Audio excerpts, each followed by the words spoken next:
Magiging builder tayo ng other believer if there is unity and cooperation. Now remember, sa ating pong paglilingkod sa Panginoon, we are not competing each other. But we are complementing each other and we are cooperating with each other. Tingnan nyo, nagkukumpit pa sila dyan? No. Kita nyo, ang nauna, tinulungan ang pangalawa. Itong isang ito, ayan, humingi siya ng tulong. Hindi ko lang alam ano problema niya.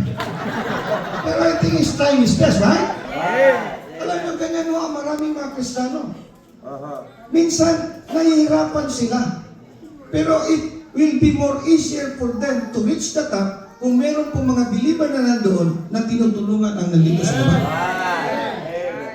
Now, just try to imagine, if this is the picture of our church here, alam nyo, wala hong maiiwan sa ilalim kung ang lahat po ay merong unity at cooperation.